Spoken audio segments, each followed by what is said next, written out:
College hostel की एक आम शाम थी। बाहर हल्की ठंडक थी। कमरे में हल्की सी रोशनी फैली हुई थी। मैं अपने बिस्तर पर लेटा हुआ था।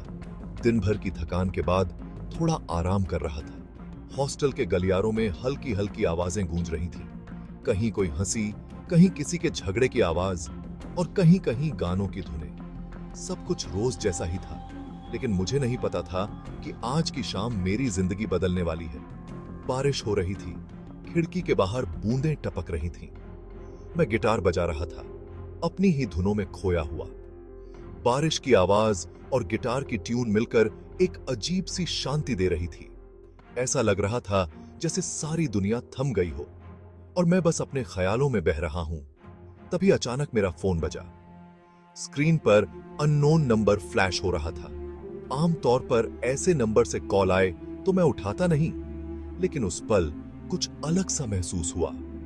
मैं कॉल काटने ही वाला था कि दिल ने कहा, उठा ले। न जाने क्यों उस कॉल में कोई अजीब सी बेचैनी थी, जैसे कोई अनदेखा डर या कोई छुपा हुआ संदेश। मैंने झिझकते हुए फोन उठाया। हेलो, कौन बोल रहा है? मेरी आवाज में हल्की घबराहट थी, लेकिन जिज्ञासा उससे कहीं ज्यादा थी। दूसरी तरफ सिर्फ सांसों की आवाज थी, जैसे कोई बोलना चाहता हो लेकिन डर रहा हो। उस सन्नाटे में सिर्फ उसकी सांसों की आवाज गूंज रही थी और मेरा दिल जोर जोर से धड़क रहा था। फिर अचानक एक कांपती हुई लड़की की आवाज आई, बहुत धीमी, बहुत डरी हुई, जैसे किसी ने उसे बोलने के लिए मजबूर किया हो। आदित्य, उसे तुम्हारी जरूरत है। बस इतना ही कहा और उसकी आवाज में एक अजीब सी घबराहट थी, जैसे वो किसी बड़ी मुसीबत में हो। कॉल अचानक कट गया। मैं कुछ और पूछ भी नहीं पाया। फोन की स्क्रीन पर कॉल डिस्कनेक्टेड लिखा आ गया। मैं हैरान रह गया। आदित्य कौन? और ये लड़की कौन थी? मेरे दिमाग में हजारों सवाल घूमने लगे। क्या ये कोई मजाक था या सच में कोई परेशानी में था? मैंने गिटार एक तरफ रखा। अब उसमें मन नहीं लग रहा था। दिल में एक अजीब सी बेचैनी थी, जैसे कोई अनजाना डर मेरे आसपास मंडरा रहा हो। बेचैनी से कमरे में टहलने लगा। हर कदम के साथ दिमाग में नए सवाल उठ रहे थे। क्या मुझे इस कॉल को इग्नोर कर देना चाहिए या कुछ करना चाहिए? सवालों की बौछार थी। उसने मुझे ही क्यों कॉल किया? क्या मैं किसी मुसीबत में फंसने वाला हूं या फिर कोई मेरी मदद चाहता है? मैंने फौरन अपनी सबसे अच्छी दोस्त आन्या को फोन लगाया। वो हमेशा मेरी हर परेशानी में साथ देती है और मुझे पता था कि इस बार भी वही मेरी मदद कर सकती है। आन्या कुछ ही मिनटों में आ गई। उसके चेहरे पर भी चिंता साफ झलक रही थी। शायद मेरी आवाज में डर उसने फोन पर ही महसूस कर लिया था। मैंने उसे सब बताया, कॉल, आवाज, आदित्य का नाम और वो डर जो उस लड़की की आवाज में था। आन्या ने ध्यान से सब सुना। उसकी आंखों में भी अब जिज्ञासा और चिंता थी। कबीर, ये मजाक नहीं लगता, आन्या ने गंभीरता से कहा। किसी को सच में मदद चाहिए। हमें इस कॉल को गंभीरता से लेना होगा।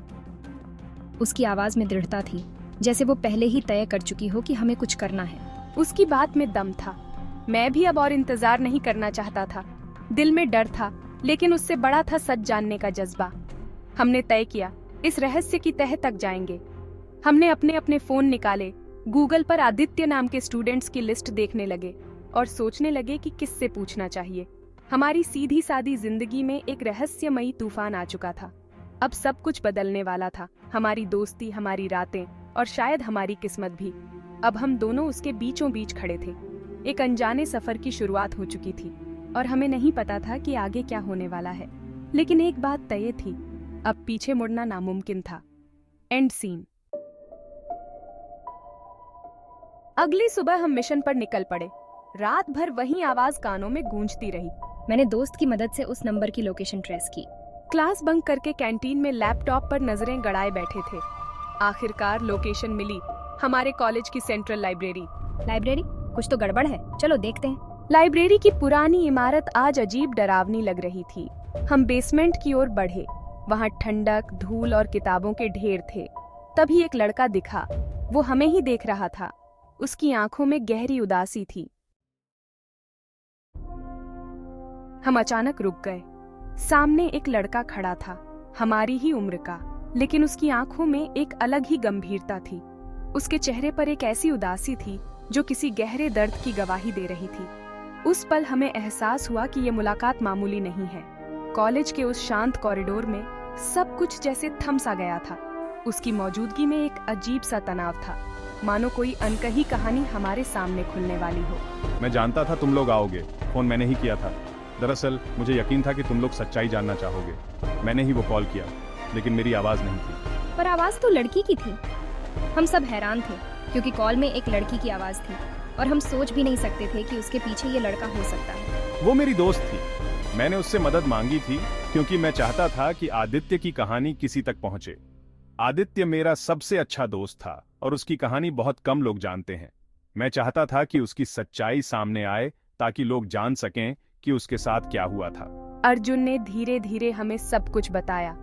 उसने कहा, आदित्य उसका सबसे करीबी दोस्त था जो अब इस दुनिया में नहीं है। उसकी मौत एक रहस्य बनकर रह गई थी और अर्जुन के दिल में आज भी वो दर्द ताजा था। अर्जुन की आंखों में आंसू थे जब उसने आदित्य की यादों को ताजा किया। ये आदित्य की डायरी है। उसने अपनी सारी बातें, अपने सारे राज इसमें लिखे हैं। वो चाहता था कि ये डायरी कबीर तक पहुंचे ताकि उसकी सच्चाई कभी छुप न सके। उसने मुझसे वादा लिया था कि मैं ये डायरी सही इंसान तक पहुंचाऊंगा। पर मैं तो उसे जानता भी नहीं था। मेरे लिए ये सब बहुत अजीब था। एक अनजान लड़के की डायरी और उसमें छुपा कोई बड़ा राज। वो तुम्हारा फैन था। उसने तुम्हारे बारे में बहुत कुछ लिखा है। शायद उसे लगता था कि तुम ही उसकी कहानी को समझ पाओगे और दुनिया के सामने ला सकोगे। इस डायरी में उसकी मोहब्बत, उसकी तकलीफें और एक बड़ा राज छुपा है। एक ऐसा राज जिसने उसकी जान ले ली। अब ये राज तुम्हारे सामने है और शायद अब सच सामने आ सकेगा। हम हॉस्टल लौटे। डायरी मेज पर थी जैसे कोई टाइम बम। मैंने पहला पन्ना खोला। मेरी कहानी जो शायद कभी पूरी ना हो सके। आदित्य ने अपनी पहली मोहब्बत रिया के बारे में लिखा था। उसकी शायरी में दर्द था। आज रिया ने मेरी शायरी की तारीफ की, जैसे दुनिया की सबसे बड़ी खुशी मिल गई। लेकिन आगे कहानी में उदासी घुलने लगी। रिया मुझसे कुछ छिपा रही है। उसकी मुस्कान के पीछे दर्द है। आखिरी पन्ने बिखरे हुए थे। ये सिर्फ प्रेम कहानी नहीं थी, इसमें कोई गहरा राज छिपा था। End scene. डायरी के आखिरी हिस्से में डर और शक था। हर शब्द में बेचैनी थी, जैसे किसी ने जल्दबाजी में अपनी सबसे बड़ी चिंता इन पन्नों में छुपा दी हो। आदित्य की लिखावट कांप रही थी और हर लाइन में एक अनकहा डर झलक रहा था। उस डायरी को पढ़ते हुए ऐसा लग रहा था जैसे कोई गहरा राज सामने आने वाला है, कोई ऐसा सच जिसे जानना आसान नहीं होगा। एक पन्ने पर लिखा था, वो वैसा नहीं है जैसा दिखता है। ये लाइन बार बार दिमाग में गूंज रही थी। कौन है वो और क्यों आदित्य को इतना डर था? उस पन्ने की स्याही भी हल्की सी फैली हुई थी, जैसे लिखते वक्त हाथ कांप रहा हो या कोई जल्दी में था। आदित्य ने लिखा, एक रात उसने रिया को किसी अजनबी से डरते हुए देखा। वो रात बाकी रातों से अलग थी। हॉस्टल के गलियारे में सन्नाटा था, लेकिन आदित्य की धड़कनें तेज थीं। उसने देखा कि रिया किसी से छुपने की कोशिश कर रही थी। उसकी आंखों में डर साफ झलक रहा था। वो आदमी उसे धमका रहा था।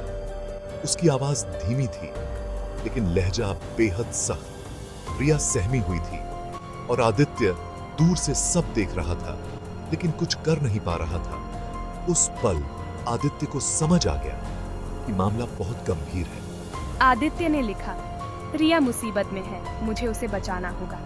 उसकी कलम की रफ्तार बढ़ गई थी, जैसे वक्त कम हो और बहुत कुछ कहना बाकी हो। उसने अपने डर, अपनी चिंता और अपनी जिम्मेदारी सब कुछ इन शब्दों में उतार दिया। आखिरी पन्ने पर अधूरी लाइन थी। सबूत उस पेन ड्राइव में है, लेकिन ये लाइन पूरी नहीं हो पाई। ऐसा लगा जैसे किसी ने अचानक डायरी छीन ली हो या आदित्य को लिखने का मौका ही न मिला हो। उस अधूरी लाइन ने और भी सवाल खड़े कर दिए। स्याही फैली थी, जैसे किसी ने जल्दी में पन्ना पलट दिया हो या डर के मारे हाथ कांप गए हों। उस फैली हुई स्याही में भी एक कहानी छुपी थी, एक ऐसी कहानी जो अब हमारे सामने खुलने वाली थी, जैसे लिखते लिखते डायरी छीन ली गई हो। उस पल की घबराहट, वो अधूरी बात, सब कुछ उस डायरी में कैद था। अब सवाल ये था कि आगे क्या हुआ। अब सवाल थे, पेन ड्राइव, सबूत, वो कौन है? क्या रिया वाकई खतरे में थी? और आदित्य ने जो देखा, क्या वो सच था या सिर्फ उसका डर? उस पेन ड्राइव में क्या छुपा था जो इतना जरूरी था? कबीर, हमें रिया से मिलना होगा। आदित्य के लिए हमें सच जानना है, और अगर रिया वाकई खतरे में है तो उसे हमारी मदद की जरूरत है। अब ये सिर्फ आदित्य की कहानी नहीं रही, ये हमारी जिम्मेदारी बन गई है। अब ये हमारी कहानी बन चुकी थी। हम सब इसमें शामिल हो चुके थे और पीछे हटना अब मुमकिन नहीं था। कॉलेज की वो इमारतें, वो गलियारे, हर जगह अब हमें सुराग ढूंढने थे। सच की तलाश शुरू थी। हर सवाल का जवाब ढूंढना था, हर डर का सामना करना था। अब हमें मिलकर उस गहरे सच को उजागर करना था जो इन पन्नों में छुपा था। अगले दिन हम रिया को कॉलेज गार्डन में मिले। उसकी आंखों में दर्द था।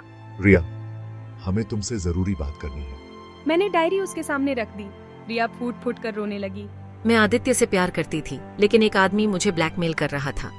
आदित्य ने सबूत इकट्ठा किए, वो पेन ड्राइव में है। रिया ने कहा, आदित्य की मौत हादसा नहीं थी, कातिल वो आदमी नहीं, अर्जुन है। अर्जुन? अर्जुन भी मुझसे प्यार करता था। उसने आदित्य को रास्ते से हटाने के लिए साजिश रची। अर्जुन, जिसने हमें डायरी दी, कातिल। रिया ने बताया, अर्जुन ने ही आदित्य को बुलाया और धक्का दिया। मैं पुलिस के पास नहीं जा सकती, मेरे पास सबूत नहीं है। रिया फंसी हुई थी, एक तरफ ब्लैकमेलर, दूसरी तरफ अर्जुन। तभी मेरे फोन पर अननोन नंबर से मैसेज आया, आदित्य का सच जानना है तो कल रात 10 बजे पुरानी फैक्ट्री में अकेले आओ। ये खुली धमकी थी, लेकिन सच तक पहुंचने का मौका भी। कबीर, ये खतरनाक है। लेकिन हमें जाना ही था।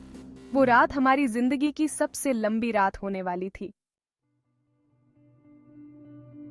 अगली रात मैं पुरानी फैक्ट्री के बाहर खड़ा था। अंदर अंधेरा और डर। कोई है? अर्जुन सामने आया, हाथ में लोहे की रॉड। तुम सच में अकेले आ गए? क्यों किया ये सब? रिया सिर्फ मेरी है, आदित्य ने मुझसे सब छीन लिया। तभी पुलिस आ गई। अर्जुन पकड़ा गया। रिया पुलिस के साथ थी, उसके चेहरे पर रहस्यमयी मुस्कान। खेल अभी खत्म नहीं हुआ है।